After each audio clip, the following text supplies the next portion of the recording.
예, 이번 시간에 우리 교재 164페이지에 계정 과목 및 적요 등록에서 업무용차 설정에 대한 활용법에 대한 부분들을 간략하게 한번 살펴보겠습니다.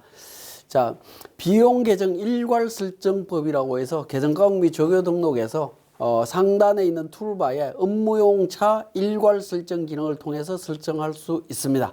자, 이렇게 설정을 하는데 업무용 승용차와 관련되는 비용들은 대표적인 게 자동차세, 보험료, 리스 렌트료 관련되는 임차료 관련되는 부분이 있겠고요. 자동차 비용과 관련되는 차량 유지비, 그 다음에 이제 수선비 관련되는 수선비 이런 부분들이 있습니다. 관련되는 계정 과목을 아예 업무용 승용차와 관련된 계정으로 아예 일괄 바꾸는 부분들입니다. 이렇게 되면 어떤 문제가 발생하냐면 업무용 승용차 관련 비용과 상관없는 전표 입력할 때 업무용차 차량 정보라고 하는 팝업창이 나타나는 불편함이 있을 수 있습니다. 그래서 제가 이제 나름대로 제시를 한다라고 하면 계정 과목 및 적요 등록에서 업무용 승용차 관련 비용 계정을 별도로 등록을 합니다. 그래서 별도 등록을 한 다음에 별도 등록된 계정 과목만 업무용차 설정을 하시면 좋을 것 같습니다. 자, 이렇게 하게 되면 별도의 계정 과목, 예를 들어서 뭐 업무용 관련 비용이다라는 계정을 만들었을 때 손익계산서에 그러한 계정 과목이 평소에 그러니까 우리가 사용 안 하던 계정 과목이 나타나면 보기가 별로 안 좋습니다. 그러한 부분들은 손익계산서에서 차량 유지비 계정으로 통합하시면 됩니다. F4 통합 계정으로 통합하시면 되는데 요거는 제가 세무사랑 프로에서 또 한번 말씀을 드리겠습니다. 그래서 업무용 차량 관련되는 비용만 별도로 계정 입력되기 때문에 관련되는 부분들이 조금 더 편리하다라는 측면이 있습니다. 이 부분에 이제 개별적으로 여러분들이 등록을 하시면 될 것 같고요. 자, 지금 설명드린 내용을 우리 세무사랑 프로에서 정리해 보겠습니다. 자, 우리 업무용 승용차 설정과 관련되는 우리 교재 164페이지에 있는 비용 계정 일괄 설정법에 대한 부분들을 한번 보면 회계관리의 재무회계 쪽에 보시면 계정 과목 및 적요 등록이라고 하는 메뉴가 있습니다. 여기에서 CF4 업무용차 일괄 설정이라고 해서 계정 과목들을 필요한 계정 과목들을 선택해서 일괄 설정하실 수 있습니다. 자, 이렇게 되면 822번 한번 보시게 되면 업무용차 관련되는 부분이 여러 선택이 되어 있습니다. 자, 이렇게 설정이 되어 있고요. 우리 기초정보관리 쪽에 나중에 설명이 될 예정이긴 합니다만 업무용 승용차 등록이라고 해서 등록되어 있는 차량 정보를 확인하실 수 있습니다. 지금 1번 차량과 2번 차량 등록되어 있는 정보 있죠. 정보가 있는데 이 차량과 관련해서 우리가 경비가 지출되게 되면 전부 다 분석해서 입력을 하도록 되어 있습니다. 자, 그러면 차량이 등록되어 있는 상태에서 예를 들어서 그러니까 1월 달에 전표를 입력을 해 보겠습니다. 자, 1월 31일 날 그러니까 출금 전표로 자동차세가 나갔습니다. 817번 자동차세 해서 강남구청에 나갔습니다. 강남구청으로 납부를 했습니다. 자, 1번 자동차세 납부 25만 원. 엔터를 치면 팝업창이 나타납니다. 업무용 차량 관련해서 몇 번 차냐? 1번 차다. 그 다음에 비용 구분은 자동차세다. 이런 형태로 입력을 해야 된다라는 겁니다. 그런데 우리가 동일하게 세금과 공과가 나갔는데 강남구청에 나갔습니다. 강남구청에 세금을 냈습니다. 근데 이게 재산세입니다. 자동차세가 아니고 재산세로 납부를 했다라는 겁니다. 재산세 30만 원 납부했다라고 하더라도 이때 팝업창이 나타납니다. 왜냐하면 세금과 공과금이라고 하는 계정 과목이 업무용 승용차로 되어 있기 때문에 그렇습니다. 이런 경우에는 또 ESC로 취소하고 전표를 입력해야 되는 번거로움이 있을 수 있습니다. 자, 그렇기 때문에 우리 계정 과목 및 적요 등록에서 비용 계정 구분 설정을 별도로 하시는 게 좋겠다라는 부분입니다. 자, 제가 등록한 부분은 860번 계정에 업무용 차량 유지비라고 하는 계정 과목을 사용자 설정 계정 과목에서 별도로 등록을 했습니다.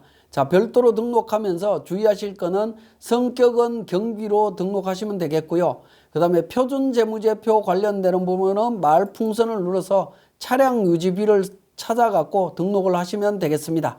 자, 차량 유지비 93번에 있죠. 차량 유지비 관련되는 부분으로 등록을 해주시면 되겠고 업무용 차 여부는 1번 여로 선택을 해주시면 됩니다. 자, 이렇게 선택을 하신 다음에 업무용 승용차와 관련되는 모든 부분들은 860번으로 등록을 하시면 되겠습니다. 자, 1월 30날 예를 들어서 자동차세가 나갔다 하더라도 860번 강남구청 그러니까 자동차세 납부 뭐 이렇게 등록을 하겠습니다. 25만 원 나갔다. 엔터를 치면 업무용 차량 나오죠. 자, 마찬가지로 1번 차에 나갔습니다. 그리고 자동차세 선택하면 된다라는 겁니다. 이렇게 해서 회계 처리하실 수 있습니다.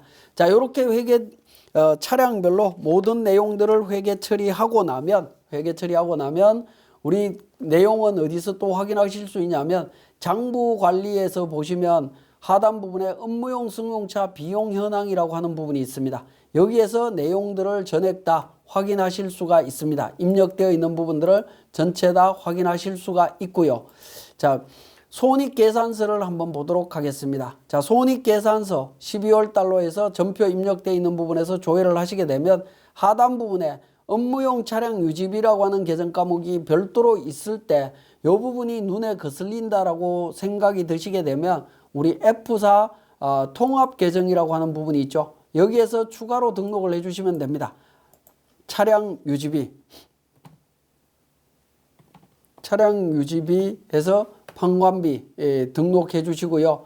그 다음에 통합할 계정은 822번하고 제가 추가로 설정했던 860번하고 해서 등록을 해 주시면 됩니다. 자, 등록을 하시고 우리 제출용으로 들어가서 내용을 보게 되면 어떻게 됩니까?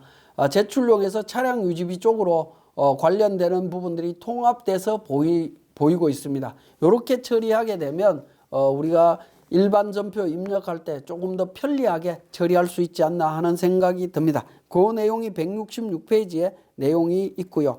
자, 그 다음에 사례 연습에서 다음 자료를 확인해서 계정 과목 및 적요 등록을 등록해라 라는 겁니다. 자, 127번에 계정 과목 및 적요 등록에서 127번 계정을 등록을 하라라는 겁니다. 외화 외상 매출금으로 등록을 하고 관련되는 부분을 외화로 설정하신 다음에 선입선출법 등록하라라고 되어 있습니다. 그 다음에 표준재무제표에서는 외상매출금으로 등록하도록 되어 있죠. 그래서 외상매출금까지 전부 등록을 했습니다.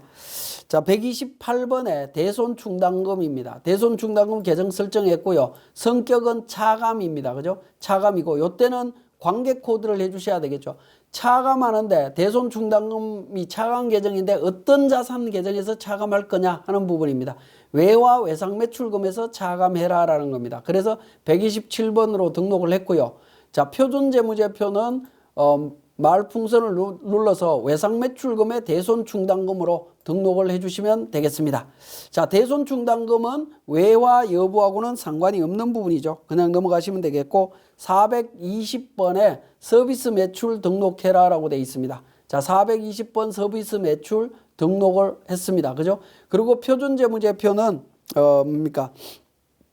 관련되는 매출을 연결을 시켜야 되는데 없는 경우에는 25번에 있는 기타 부분으로 연결을 시켜주시면 되겠습니다. 없을 때 24번에 있는 기타 매출로 이렇게 등록을 하셔도 되고 이게 사용이 안 되는 경우에는 마지막에 있는 25번을 선택을 해주시면 되겠습니다. 자, 이렇게 선택을 해주시고 서비스 매출에서는 현금 적요를 이렇게 등록해라라고 되어 있습니다. 이렇게 추가 등록해 주시면 되겠고요.